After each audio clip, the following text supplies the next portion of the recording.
Bill कोणी भरायचं? मला असं वाटतं, की तुम्ही मुलगा असू दे नाहीतर मुलगी असू दे, पैसे काढून पैसे भरण्याची तयारी दाखवणं, यानं वृत्ती कळते, की तुम्ही जबाबदार आहात.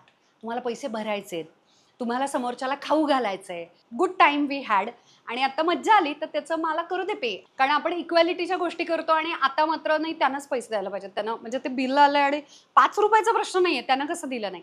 असं नको करूयात आपण. जस्ट कोणीतरी दाखवायला जरी लागतं ना, की पर्समध्ये हात गेला आणि आपण काहीतरी देऊ पाहतोय, तरी समोरच्याचं "नाही, नाही, नाही, मी देतो ना." मग ते "कळलं तुझ्याकडे पैसे आहेत, मी देतो." असं काहीतरी ती छान नोकझोक होते, त्यानं आणि आकर्षण वाढतं. असं काहीतरी होईल. अर्धे द्यावे लागतील. तो पण देईल आणि तो कदाचित तुमचे पैसे स्वीकारेल आणि मुलगी असाल तर. आणि तुम्हाला बिल द्यावं लागेल. It's okay. आपण मैत्रीत नाही का कॉन्ट्रिब्युशन करतो. उलट मला तर असं वाटतं, की चुकीच्या गिफ्ट्स पहिल्या काही डेट्समध्ये घेऊ नयेत.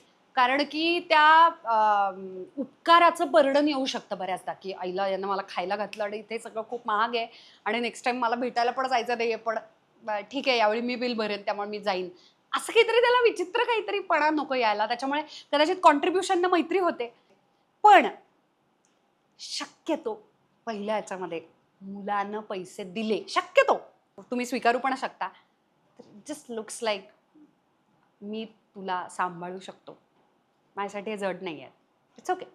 मी आत्ता दिले, तू पुढच्या वेळी दे. असं काहीतरी तुम्ही छान करू शकता जर तुम्ही मुलगा असाल तर.